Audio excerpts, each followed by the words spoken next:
Ayan, tunay po tayong pinagpala ng Panginoon ng kanyang presensya sa umagang ito. Sa pag-aawitan pa lang natin ay naranasan na natin ang presensya ng Lord. No, pinagpala nga po ba tayo? Amen. At dahil mabiyaya ang ating Diyos, hindi pa siya tapos na magpala sa bawat isa sa atin. Even more, pagpapalain niya pa rin tayo ng kanyang salita. Wow! So, ayan. While we settle down, yan, muli isang mapagpalang umaga sa ating lahat. And dahil sa naisin po natin na makalikha ng tulay o rapport. Wow, rapport, no? Sa bagong henerasyon. Again, ako po muli ay nandito upang mag-share sa inyo ng mga trends. Yan, no? Bagong trends sa ating Filipino pop culture. Yan, talaga naman. So kung madalas po kayo sa social media, meron po kayo papakitang larawan. Ayan. I think maaring kilala nyo na po siya. Iyon. May mga nakakilala po ba? Yan. So alam na yung mga naglalagi sa social media. Okay. So maaring narinig nyo na po yung kanyang iconic line na, alam, no? Sino nagsabi na nahuhuli ang COG Gentry? Hindi nahuhuli, di ba? So, ang kanyang iconic line, okay na yan. Okay na to, no? So, siya po si Miss Grace Tan Felix. Isa po siyang content creator na nag-share po ng kanyang mga videos, no? Cooking videos. So, madalas natin siya nakikita yung mga pagkakalaking mga kawa, mga kaldero, no? Doon siya nagluluto. Tapos, ang gagawin niya, tutok-tok niya. Pagtapos na, no? Natatapos na siya magluluto, tutok-tokin niya yung kanyang sandok. Tapos sabihin niya, okay na to, di ba? Yun yung madalas nating makikita sa kanya, okay na to. At dahil nga po trending siya today, syempre, ginawa na naman siya ng meme ng mga netizens. Talaga namang ang tataba ng utak, no, ng mga netizens. So, ito yung ilan sa mga nakita ko, no? POV daw niya, working hard ka, tapos naalala mo kung magkano yung sinasahod mo. Kaya ang kanyang tugon, okay na to, di ba? Yung talaga work ka. Tapos nga pala yung sweldo ko, okay na to, di ba? Ganon, di ba? Kasi baka mamaya yung sweldo niya para sobra-sobra na yata to sa, sa responsibility ko, no? Meron ding isang content creator, sabi siya, yung nagbe-breakdown ko, pagod na ako. Tapos naalala niya, marami pa palang trabaho na nakatenga. Kaya ang sabi niya, okay na to. Di ba? Ganun lang, kabilis, di ba? Kasi nga may mga responsibilidad pa, kaya okay na to, no? Meron ding content creator, nagsabi siya, no? Inutusan siya ng kanyang mama na maglinis ng bahay. Kinibot-kibot niya lang yung mga, ganun yung mga anak ko minsan pag pinaglilinis ko, no? Kinibot-kibot lang yung mga, okay na to, naglinis na yan. Linis na ba yun?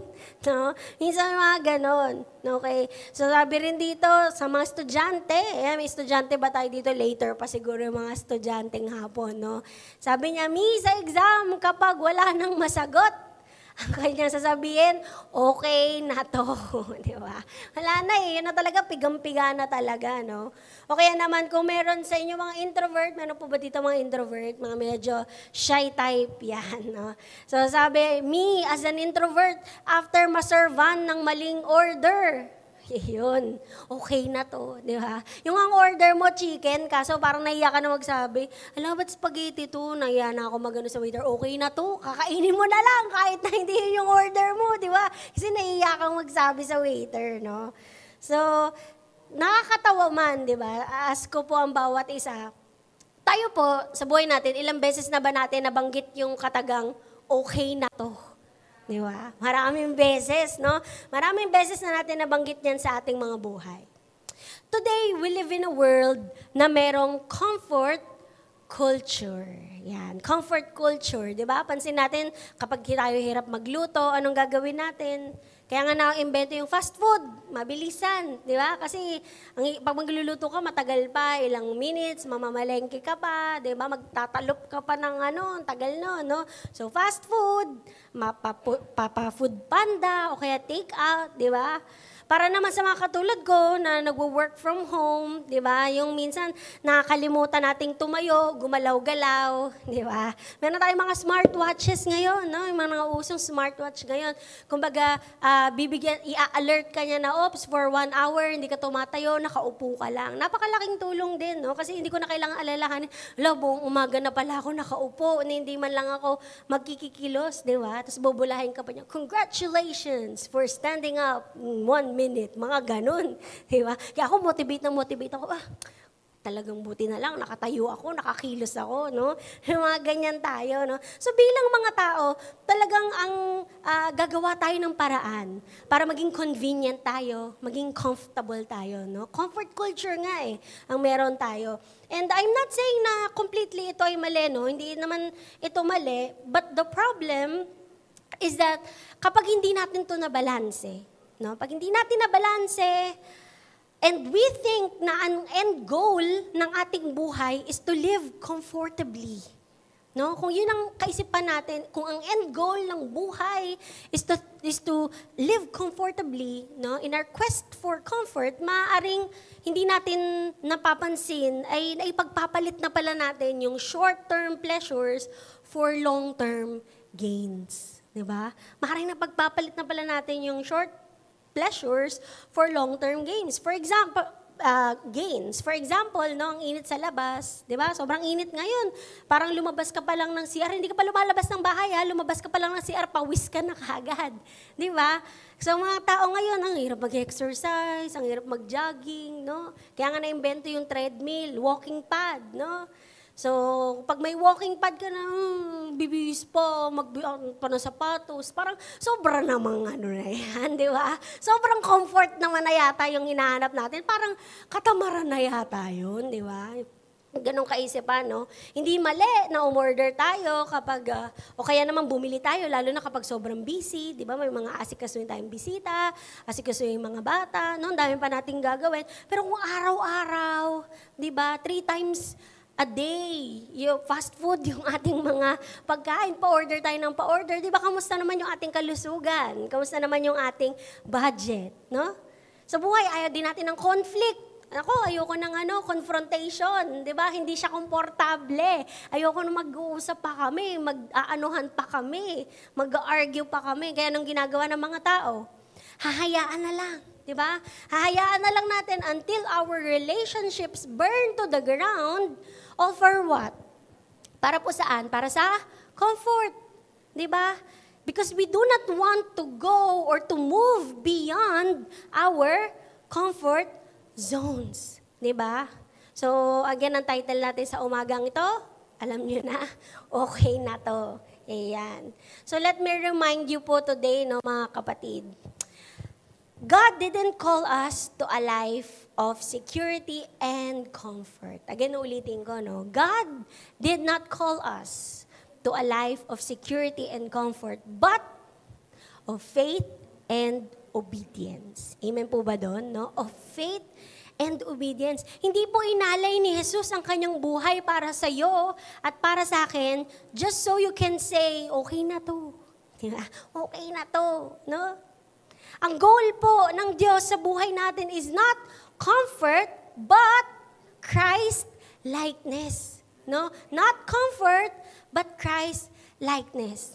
Ang kalooban po ng Diyos sa buhay natin, hindi para maging okay at komportable ka lang, pero para maging kawangis ka ng kanyang anak na si Jesus. Amen po ba doon? Amen. Sige, palakpakan naman po natin si Lord. So, masasabi natin that comfort in itself is not really or completely bad, di ba? Kung paanong hindi rin naman masama ang pera, no? Sabi nga sa Hebrews, it is the love of money that is the root of all evil. Similarly, ganun din po sa comfort. Hindi naman masama ang comfort, but it is the love and obsession for comfort ang nagiging mapanganib po para sa atin. So ngayong umaga, let me remind you of the dangers of staying in your comfort zones, no? So there are dangers in staying in our comfort zones. Una, no, ang ating mga comfort zones ay kung saan nakafocus po tayo sa self. Sa ating mga sarili, sa ating mga sariling hangarin, sa ating mga sariling kaginhawaan. No? We focus on the self, which is contrary, no? Taliwas doon sa itinuturo sa atin ni Jesus, which is to deny ourselves. Di ba? To deny ourselves. No? Ang comfort zone natin, it is where we fail to deny the self. Di ba? Self-interest, self-satisfaction, self-gratification, self-imposed guidelines, self-imposed limitations, di ba? Puro na lang si self, di ba? Puro na lang si self, no? Gagawin ko to, pero hindi ko yung gagawin. Hindi ko gusto yan, daw komportable dyan, ito lang yung gagawin ko, di ba? Maglilingkod ako sa Panginoon, pero pag maluwag lang, di ba? Ayoko na pa-pressure masyado. No? O kaya naman, papatawarin ko siya, pero hindi ko na siya papansinin. At least pinatawad. Di ba? Hindi nga lang papansinin, pero at least pinatawad. Di ba? May mga ganun tayo. No? Meron tayong mga limitations lagi. Meron tayong comfort zone. Hanggang dito lang. Di ba? But in the words of Jesus in Matthew chapter 16, verse 24, ano pong sabi ng salita ng Diyos? If anyone wants to come after me, he must deny himself, take up his cross, and follow me. Wow. No? He must deny himself, take up his cross, and follow me. Meaning, we have to go beyond our comfort zones. No? We have to go beyond our comfort zones. Mga kapatid, kung sa paglilingkod at sa pananampalataya po natin sa Panginoon, kung hindi ka pa totally nasasaktan, kung hindi ka pa umiiyak, kung hindi ka pa na-pressure, kung hindi ka pa nag-a-adjust, kung hindi ka pa nababago, then you haven't really gone beyond your comfort zone. Naulitin ko po, kung sa paglilingkod at sa pananampalataya mo sa Panginoon, hindi ka pa totally nasaktan, hindi ka pa umiyak, hindi ka pa na-pressure, hindi ka pa nag-adjust, hindi ka pa nababago, then you haven't really gone beyond your comfort zone. Diba? If we are truly followers of Christ, ano pong sabi dito? We must deny ourselves and go beyond our comfort zones. No? Pangalawa po ang danger at staying in our comfort zones is our misplaced commitment. No? Misplaced commitment. Tanungin ko po kayo, no? Saan ba nakalagak, kapatid, ang iyong commitment? No? Saan ba nakalagak ang iyong commitment? Sa sarili o sa Panginoon? Yan, sa Panginoon. Sige nga po, pakitaas po ang kamay ng mga Kristiyanong si Jesus ang Panginoon. Yan. Amen. No, kayo po nagsabi niya na, hindi ko po kayo pinilit. Yan. Hindi ko po kayo pinilit. No, kayo po nagsabi ng inyong Panginoon ay si Jesus. At dahil siya ang Panginoon, ibig sabihin, yung kanyang kalooban, yung kanyang naisin sa ating buhay, ang siyang dapat nasusunod at nagahari. Amen po ba doon? Diba? But what if what He presents to us is something na hindi natin personally gusto? Diba? What if what He presents to us is something na hindi natin personally gusto? Paano na? Siya pa rin ba ang Lord? Paano ko sabihin ni Lord? May tuturo ka sa'yo sige. Patawarin mo ang iyong kapatid. Diba? Di ba, minsan mga ganun tayo sa Lord, no? O mag-minister ka, sige, pumasok ka sa ministry na to, paglingkuran mo ko dito. Or better yet, sige, mag-minister ka sa taong hindi mo kasundo. Oh, Lord. Di ba? Wow, tinawag mo pa talagang Lord. Ikaw rin naman ang nasunod. Di ba? Minsan ganun tayo sa ating buhay, di ba? Minsan mas kumitag pa tayo sa sarili nating comfort, sa sarili nating ginhawa, kesa sa Panginoon, no? But it's a misplaced commitment.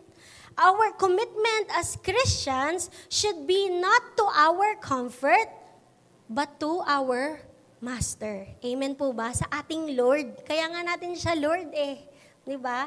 Sa Kanya ang commitment natin, hindi sa ating mga sarili. Thirdly, one of the dangers na nagstay tayo sa ating comfort zone is that comfort zones have restraints. No? Ano ibig sabihin ng restraint? Ang restraints po is something that limits, restricts, or keeps under control. Ibig sabihin ng gandun ka lang, di ba? Lilimitahan ka. Hindi ka pwedeng sumobra, hindi ka pwedeng umusad, hanggang dyan lang. No? But let me remind you, no, ang nais po ng Lord ay hindi po tayo maging stagnant. Amen po ba? No? Ang nais ng Lord, hindi tayo stagnant. Remember, ang stagnant na tubig, di ba? Kung isipin niyo po, ang stagnant na tubig, ano nangyayari? Pinapamahaya ng lamok. No? Ang stagnant na tubig, hindi kumikilos, hindi gumagalaw, nandun lang, pinagmumula ng iba't ibang sakit. Di ba? Sa sasakyan din, kapag ang sasakyan nakatenga lang, hindi kumikilos, hindi ginagamit, ano nangyayari? Sisira, kinakalawang, di ba? Ganon din sa buhay Kristiyano, no? Hindi dapat tayo stagnant lamang, no? Sometimes we're so committed na manatili po tayo sa kung anong level lang tayo. Kasi kung komportable, di ba? Kung sang level lang tayo komportable, kasi nga okay na to. Kasi nga okay na to. Di ba? We will do whatever it takes para hindi magambala yung comfort natin. Hindi tayo ma-pressure. Hindi tayo mapagod. Hindi tayo mag-go another mile. Kasi nga, okay na to. Di ba? Sometimes, we put limitations on our Christianity. Diba? We put limitations on our Christianity. We will only go so far in loving, just so far in serving, so far in ministering, in witnessing, so far in giving, so far in sacrificing, so far in supporting and encouraging each other. Diba? So far in submissiveness. Hanggang dito lang. Diba? So far in our struggle against sin. Hanggang doon lang sa kung saan tayo komportable. Diba? Hanggang doon lang sa kung saan tayo komportable. Sa Biblia po, no, there was a generation of people so obsessed with their comfort to the point na na-miss out po nila yung napakagandang pangako ng Panginoon sa buhay nila. No? And the people I'm talking about are the Israelites after ng Exodus. So bago po tayo dumako sa passage natin, no, balikan lang natin yung Genesis 12 where where Yahweh called Abraham and made a covenant with him. No? So chapter 12 yon, even sa mga sumusunod pong chapters, in chapters 15, 17, and 22, inelaborate ni Yahweh yung kanyang pangako kay Abraham. And these are the 5 elements, no, ng pangako po. Covenant ni Yahweh kay Abraham. First, na pinangako po niya is to make Abraham's descendants into a great nation. No? Pangalawa, pinangako din po niya to bless. Sabi niya kay Abraham, I will bless those who bless you and I will curse those who curse you. Pangatlo, ang pangako niya kay Abraham, I will be with you and I will bless you.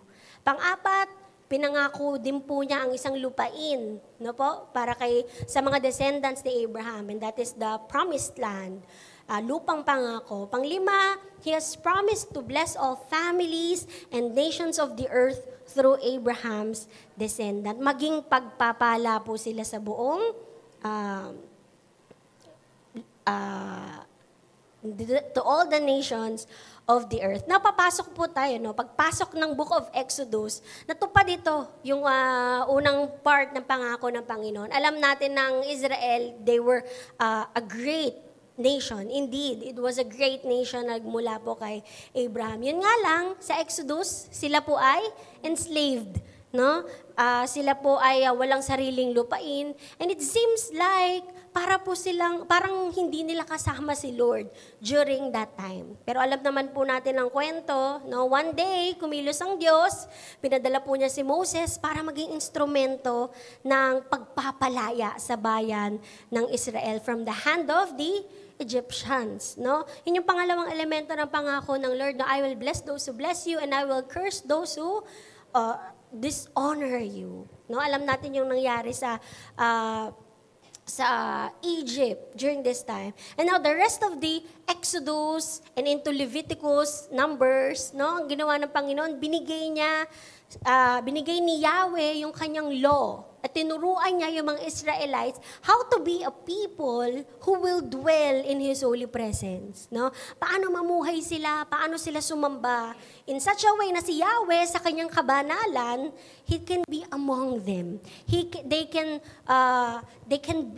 can bless them with His special presence. Diba? Yung pagsama ng Panginoon sa kanila. Yan yung third element of the covenant, no? I will be with you and I will bless you. Kitang-kita naman po natin papaano nila ipinanalo ang bawat nilang laban, no? Dahil sa kasama nila ang Panginoon.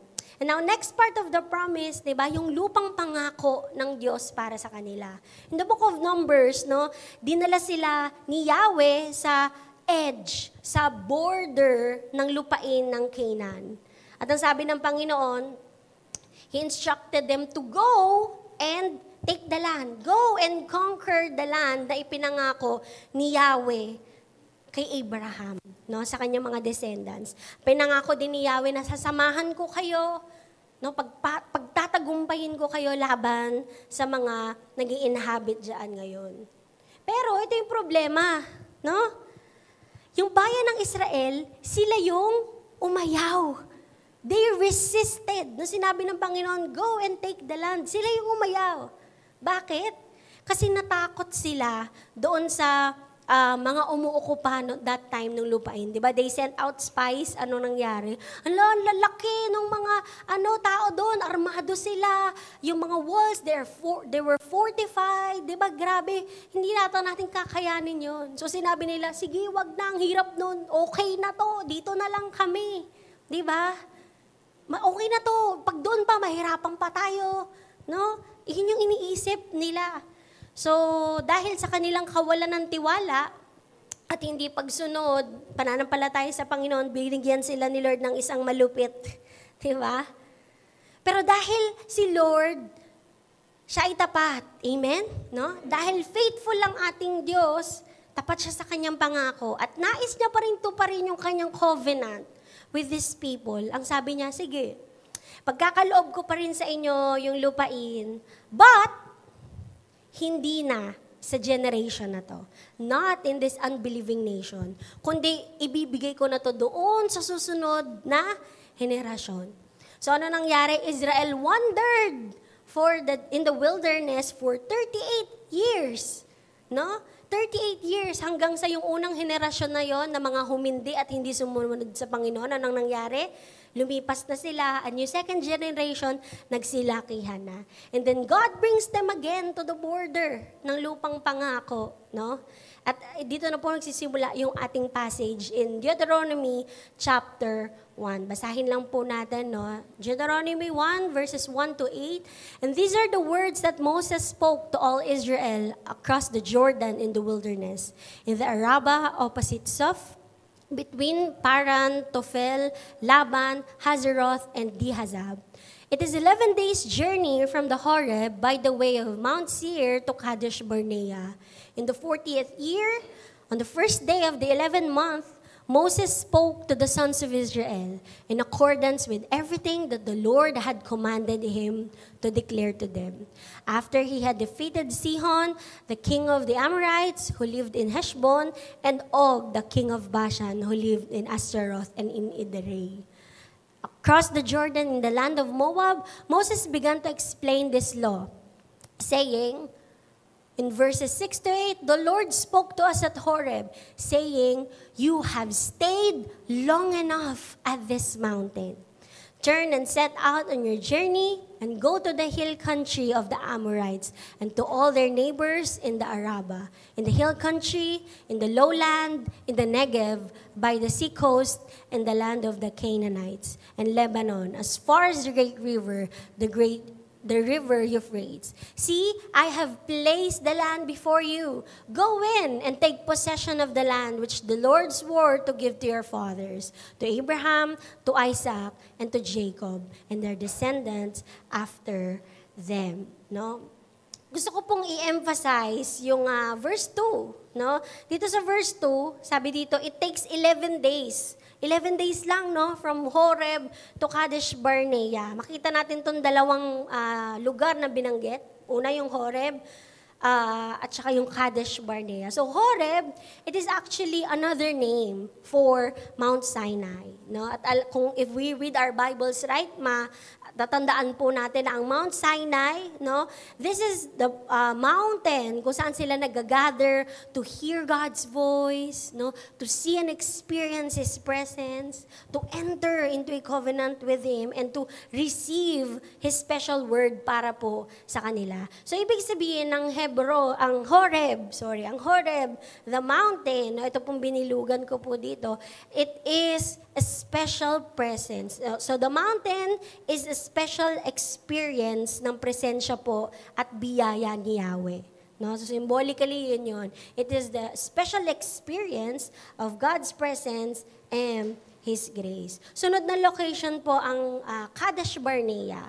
So dito naman, no, ito po ay isang bayan just south ng borderline ng Canaan, kung saan po sila nag-camp decades earlier in Numbers 13, no?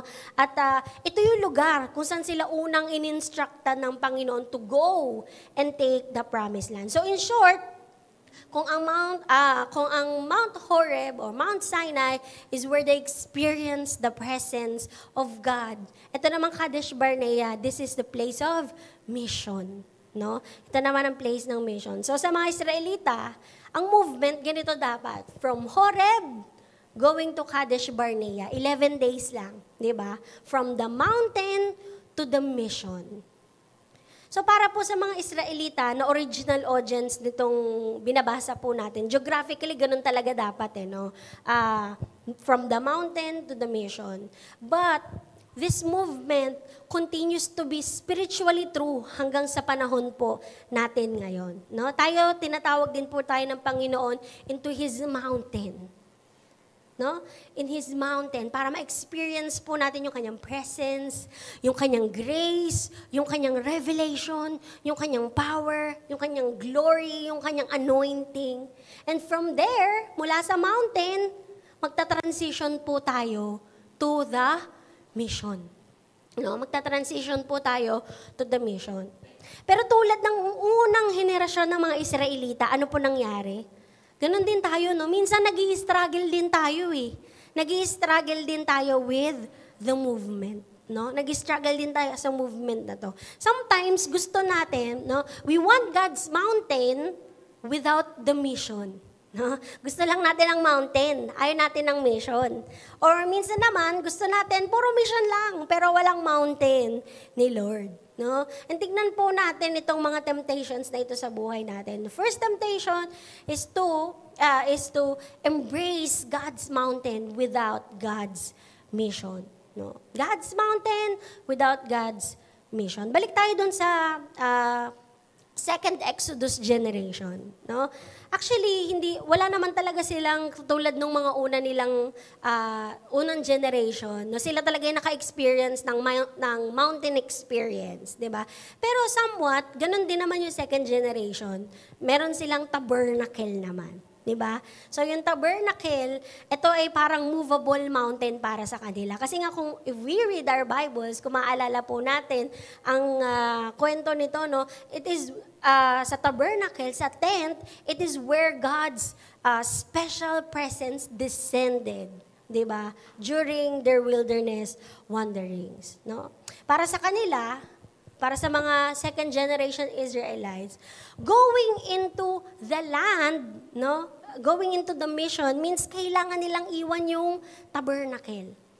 'Di ba? At ibig sabihin, no, going to the land meant fighting, maraming mga challenges, no? It meant working and living out yung mission para sa kanila ng Panginoon. Ang daming challenges, ang daming difficulties. After all, alam naman natin ang wilderness, it is a place of discipline. No? It's a place kung saan ka palalaguin ng Panginoon. It's a place kung saan ka i-refine ng Panginoon ng wilderness. Kaya nga, naiintindihan natin yung temptation ng mga Israelites. Dito na lang kami. Di ba? Sa tabernacle. No? Kung saan nandito yung presence ni Lord. Kung saan ma-enjoy natin. No? Yung blessing ni Lord. Yun yung gusto nila. Di ba? But tulad nga ng sinasabi ng Panginoon, no? We're not meant to stay on the mountain. Di ba? In verse 6, sabi, you have stayed long enough on this mountain. No? You have stayed long enough on this mountain. Ang tagal mo na dito. No? Masyado ka ng, overtime ka na. No? Overtime ka na dito. Sometimes sa buhay natin, we are tempted to embrace God's mountain while we resist God's mission. At napaka-common po niyan sa panahon natin ngayon. Amen? No? Napaka-common niyan sa panahon natin ngayon. Napakarami pong mga Kristiyano ang naghahanap ng some form of spirituality in a sense na gusto natin ng peace, gusto natin ng fullness, gusto ko, Lord, yung filled na filled ako sa presence mo, blessed na blessed ako, no? Gusto ko yung finifavoran mo ko, Lord, di ba? Gusto ko na-experience ko yung blessings mo. Ganun yung klase ng relasyon or communion na gusto natin sa Panginoon.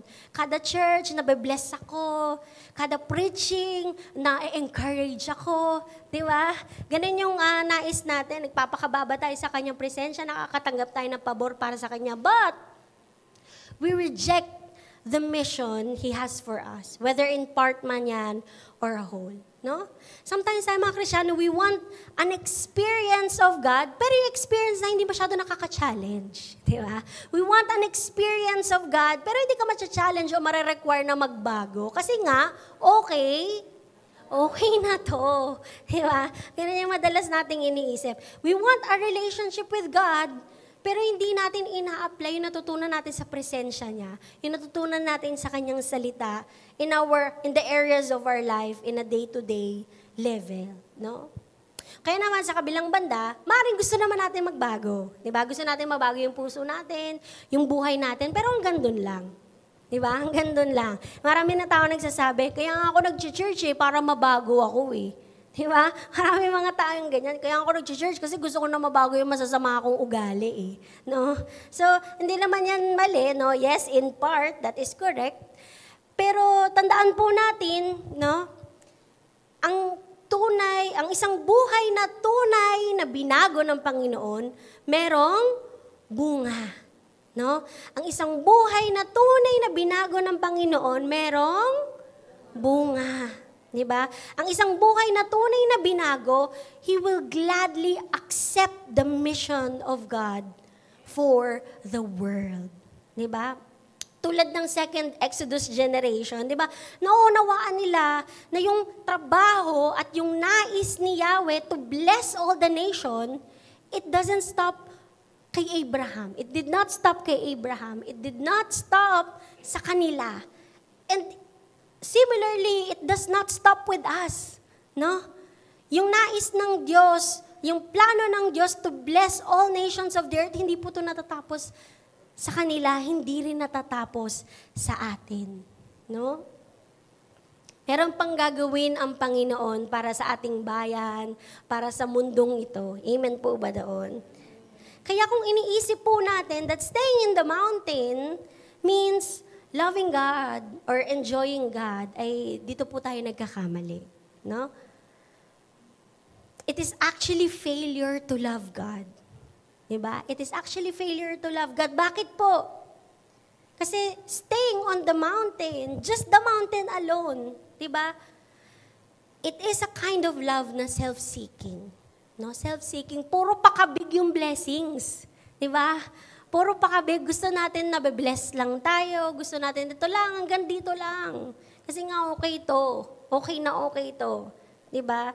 While in fact, rather than grasping at blessings ang nais ng Diyos, we become the blessing. Amen?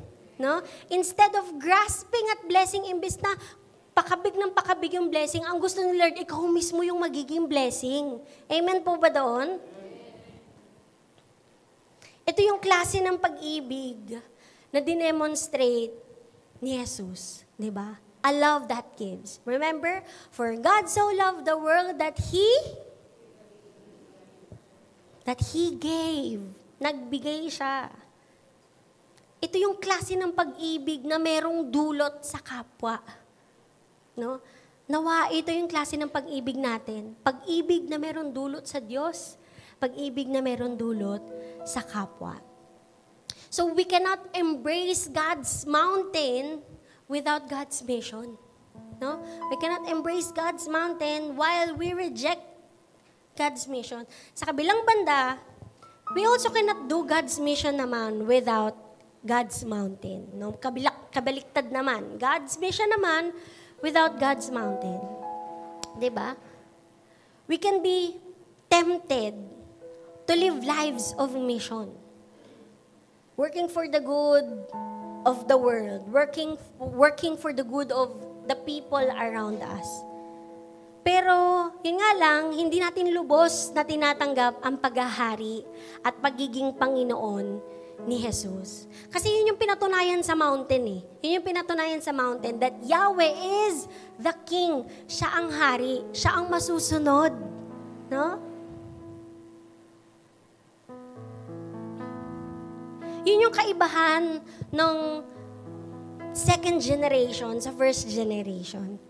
Kasi naunawaan ng second generation that they stood where they stood kasi nga dahil sa biyaya at grasya lamang ng Diyos na nagdala sa kanila doon. Amen? They understood na mula sa pagpapalaya sa kanila, mula sa Egypt, pagpe-preserve sa kanila ng Panginoon sa wilderness, naunawaan nila that they were just people fully dependent lamang sa Panginoon. They are nothing without God. No? They are nothing without God. Yun yung lagi nilang nauunawaan. Lagi nilang naiisip. Kaya nga nung tinawag sila ni Yahweh to go and conquer, anong ginawa nila? They went and conquer. Sumunod sila sa Panginoon.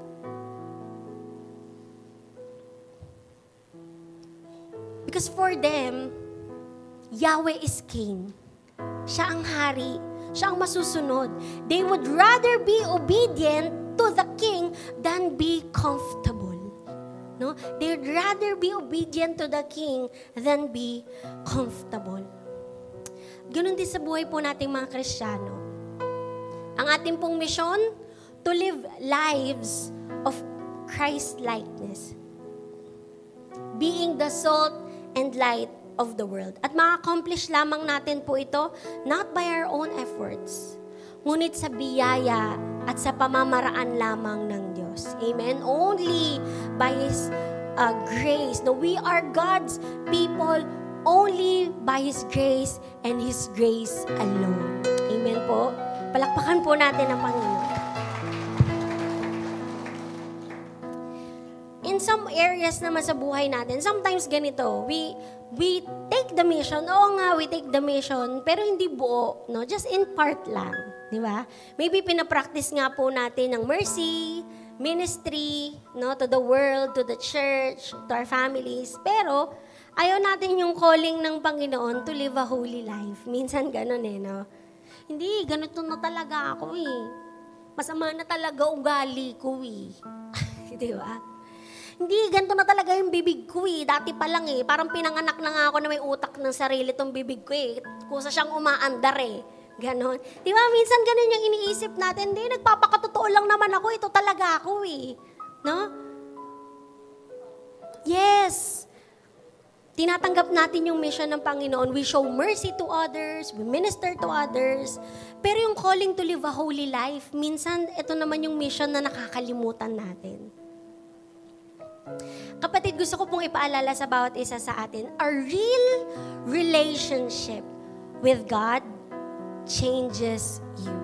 No? A real relationship with God changes you. Mababago ka talaga. Kasi nga, ang buhay mo kay Kristo, hindi naman natutungkol sa iyo eh. Amen? Tulad ng sinabi ni Pastor Dan last week, naalala niyo po ba yun? Ang buhay natin kay Kristo, hindi naman natutungkol sa atin.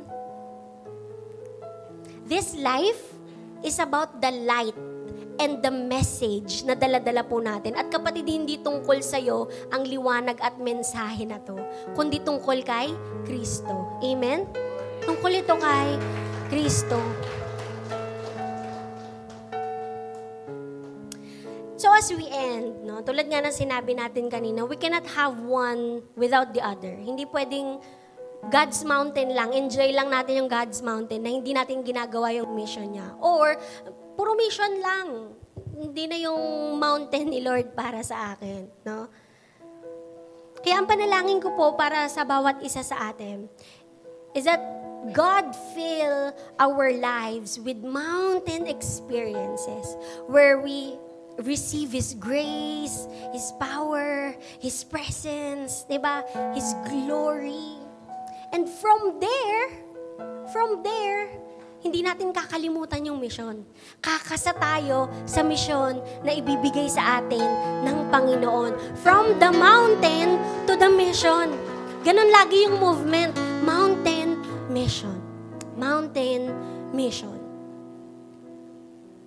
Tayo po lahat ay tumayo.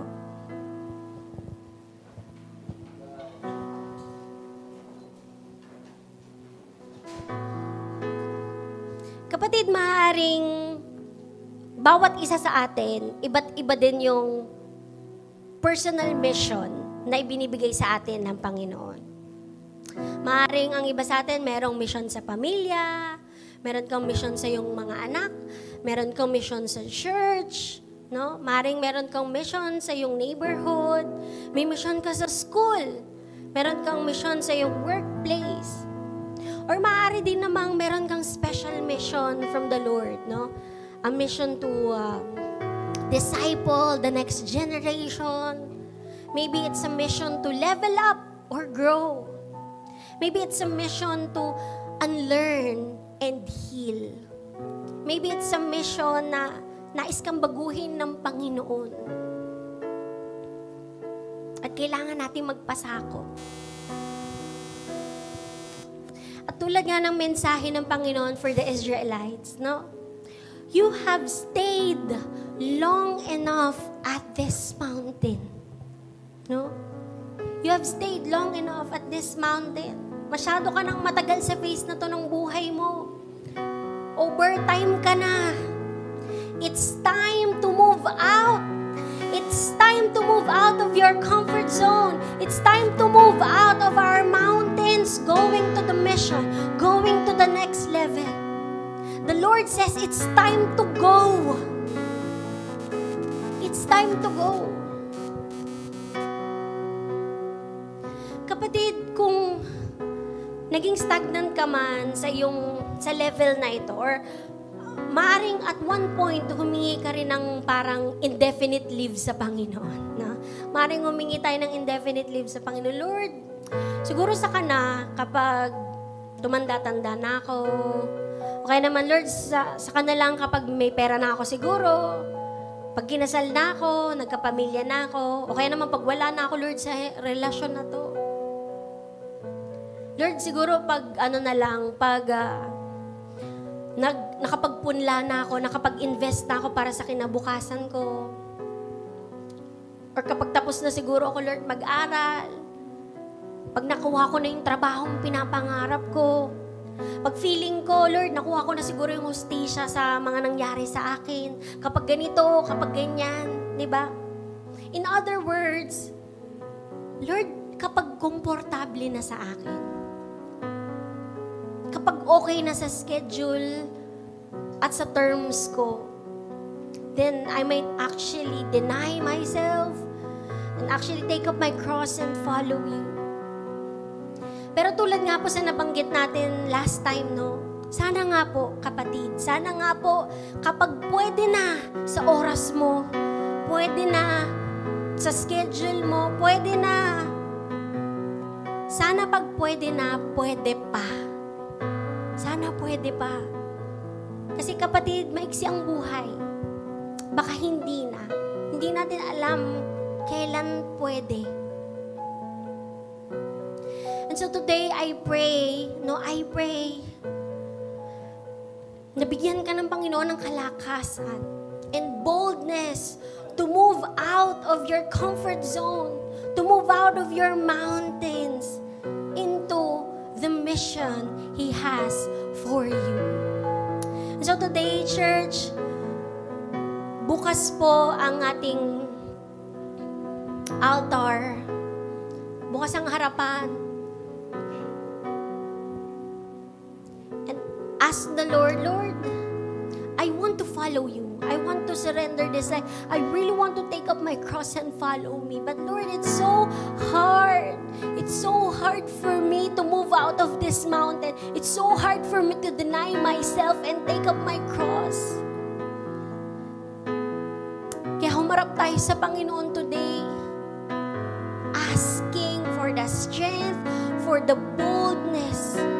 Alam ko nga bawat isa sa atin may desire tayo to follow the Lord, to be a blessing sa Kanya, para maging kagamit-gamit tayo sa Kanya.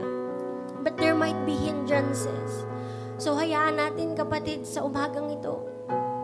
Let's go into the altar of the Lord. Lord, tanggalin mo kami sa aming mga comfort zones, oh God. Turuan mo kami, katulad ng papaano mong tinuruan ng mga Israelites, how to live for you and for you alone, God. Turuan mo kami, Panginoon, kami ay nagpapasakop sa iyong kalooban, sa iyong naisin. You are truly Lord over our lives, God. So take charge, take control, Panginoon. Kami ay oo, kami ay susunod, oh God, sapagkat nabubuhay kami sa iyong biyaya at habag lamang, Panginoon. Take this life, God, and as we worship you today, the altar is open. You can come and ask the Lord. Let our pastors pray for you. But first, tayo ay umawit sa Panginoon. You can now come to the front. Awitan natin ang Panginoon. Worship Him. Oh, hallelujah, God. Giving is part of worshiping. To all who desire to give, you may give your tithes and offering through online bank transaction. Details are provided below.